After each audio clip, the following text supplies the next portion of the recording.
Assalamualaikum warahmatullahi wabarakatuh. Selamat siang semuanya. Oke, kali ini kita akan melakukan sebuah interview bersama dosen-dosen dan mahasiswa ABA terkait tentang korupsi. Let's go. Siapa dulu?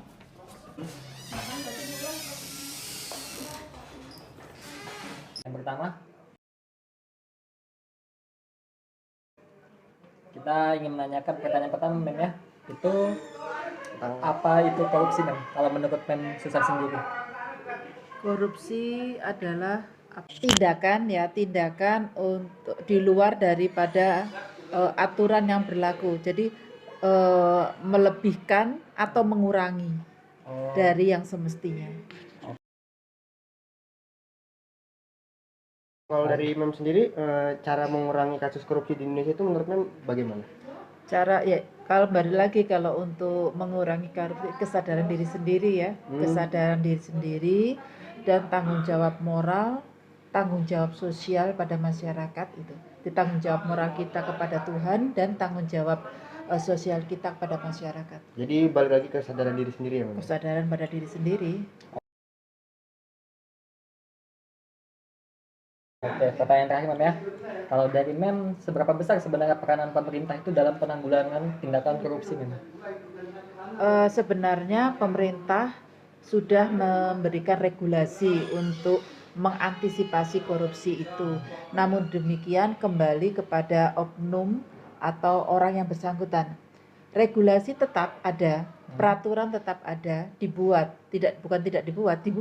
oleh pemerintah mengantisipasi terjadinya korupsi baik itu korupsi waktu, korupsi uang dan sebagainya. Yang penting korupsi. Namun demikian kembali lagi kepada individu atau personality daripada yang bersangkutan, personalnya. Itu tadi tanggung jawab moral dan tanggung jawab sosial. Oke, jadi sebenarnya pemerintah itu walaupun sudah melakukan tapi tetap kembali ke orangnya atau kembali kepada aparatnya, kembali kepada moral seseorang individu. Oke, itu semua sudah, Mem ya. Terima kasih banyak atas waktu.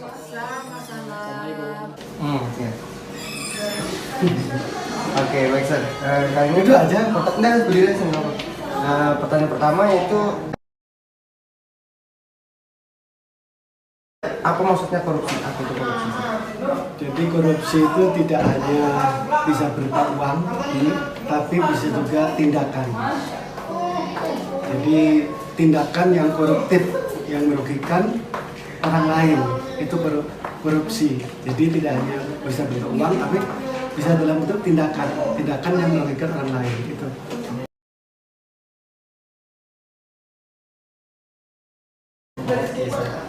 Lanjut pertanyaannya selanjutnya, Sir.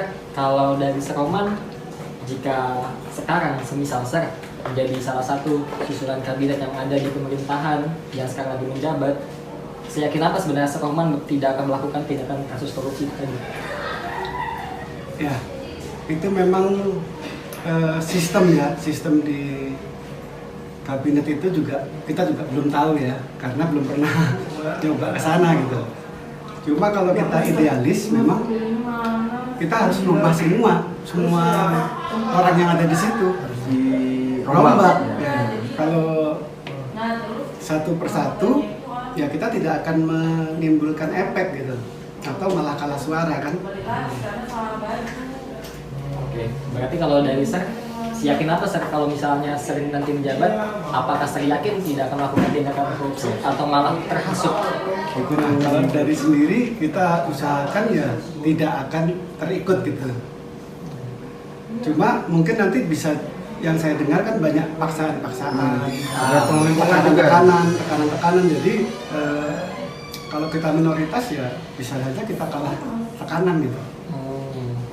Jadi memang harus rombak itu, ya kalau mau rombak total. Kalau saya kan berpikir kalau seperti Dewan itu terlalu banyak personilnya. Oke, Sir. Lanjut ke pertanyaan selanjutnya, Sir ya.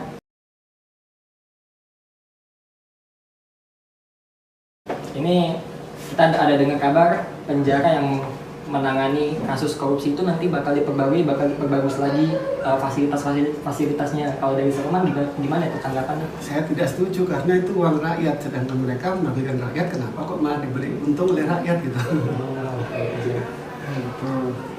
Oke, terima Terima kasih banyak Sir ya. Atau masih ada pertanyaan dari Krisna? Satu aja sih Sir. Ya. Terakhir. Menurut Saroman sendiri, kerugian apa saja yang ditimbulkan dari kasus korupsi?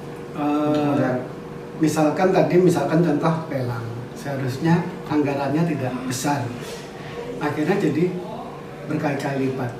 Tentu ini pembeliannya menggunakan uang negara dan uang rakyat, dan peruntukannya untuk lelang itu speknya bisa saja lebih turun, tapi disetujui, dan itu juga merugikan lagi rakyat, jadi dua kali. Jadi kerugiannya 2 kali lipat ya? Anggaran dan juga peruntukannya. Waktunya Sir. Sekian, terima kasih. Assalamualaikum. Oke, terima kasih atas waktunya. Yang mau kita tanyakan yang pertama itu